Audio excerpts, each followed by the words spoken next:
So I'm Mona Zaharia, and you're in Wolseley Wool. Wolseley Wool is in the heart of Wolseley on Westminster. We've been here in this area since about 2006. I learned from my Oma, which I think a lot of people did back when I was 5.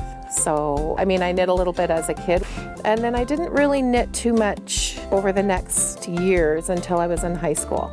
And then I started again in high school, which is I don't know that there's a lot of teenagers that knit, but probably more so now. Yeah, so that's when I got back into it, because I had a German exchange student and she was heavy into knitting, and so we started making all kinds of sweaters and doing all kinds of fun things. And then when I went overseas to stay with her for 4 months, the knitting, everybody knit. Like, the whole culture of knitting there is a little bit different.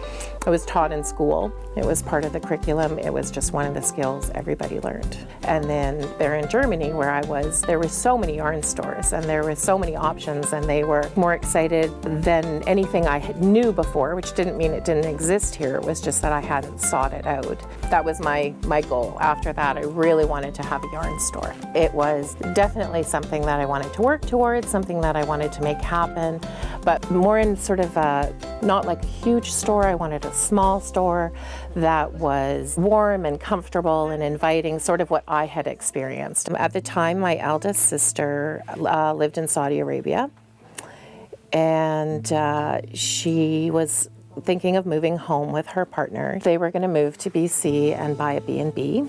And I was going to open a yarn store with them. And so that was the plan. And so I was in school. And, life happens, right? There's twists and there's turns. And he got sick very suddenly, her partner, and he died.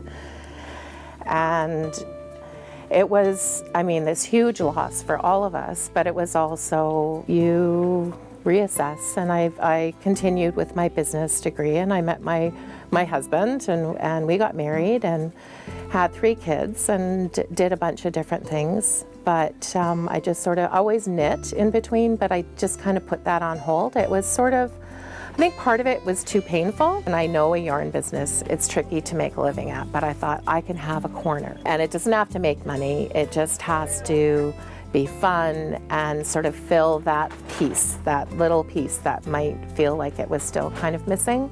So that was sort of how we started. All these knitters were coming, and we were, having 15, 20 people at knit night. And for us, it's really important that people still feel a sense of community when they're here.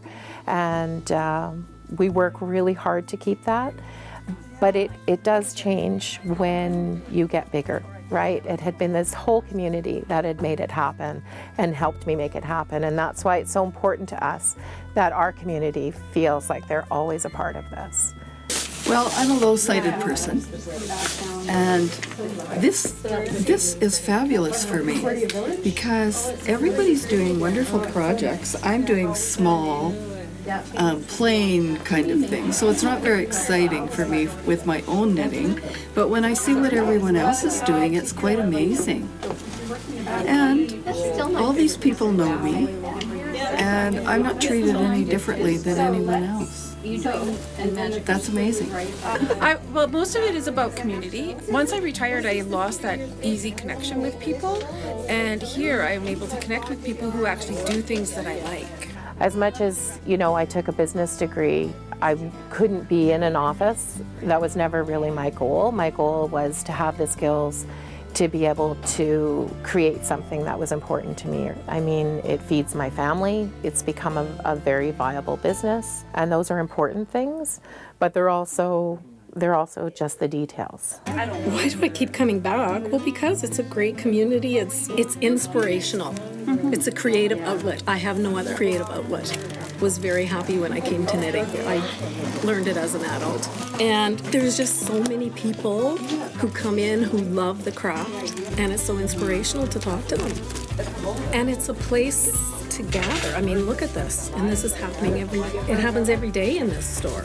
You can come in and you can say, I like something with linen in it, and should I knit with 3.5 millimeter needles? I don't know about anybody else, I don't get that at home. I love being able to see kind of just this glimpse of so many different things that people are working on, and just kind of have that constant reminder of creativity. I don't have enough time for it always in my own life, but I try to knit when I can, and keeping kind of the inspiration for it is really nice to kind of have that be fresh and ever present, I guess. Mona is kind of the head of this kind of community and this store, and she keeps us all kind of moving forward and growing. Fantastic knit groups who come in a few times a week.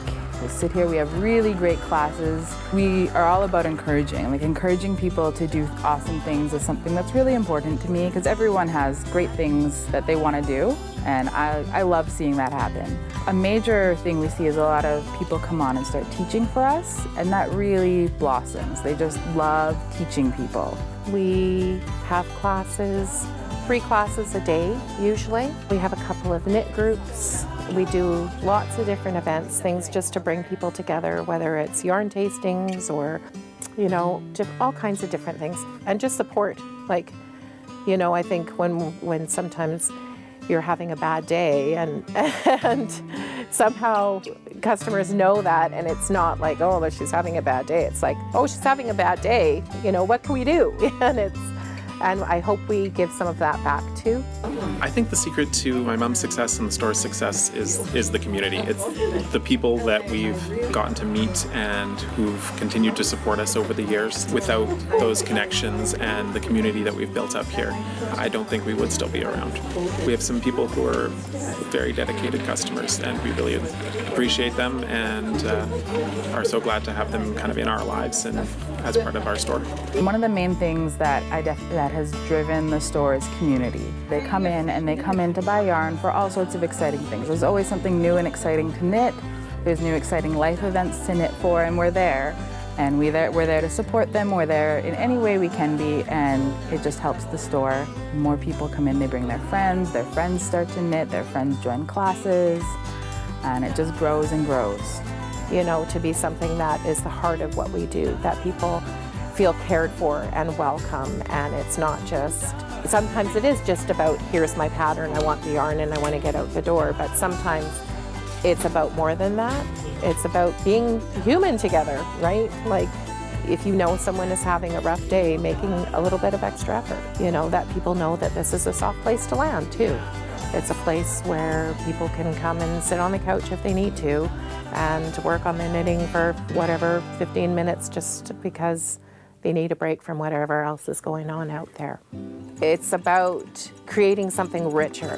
The more that you reach out to your greater community, the richer the whole experience is. The richer that what we're building here has more depth and more character and more pieces. It's easy to say thank you, but to truly respect and understand what gifts we get from people, from them sharing their stories with us every day, from taking time out of their day to come into the store, obviously from purchasing yarn, from teachers teaching, from, there's a multitude of things, but I think that's in some ways the underlying thing is to be gracious, We live a life that we dreamed of living, right? We dreamed of having a yarn store. My kids know that. Like, how lucky am I to be getting up in the morning excited about what I do every day?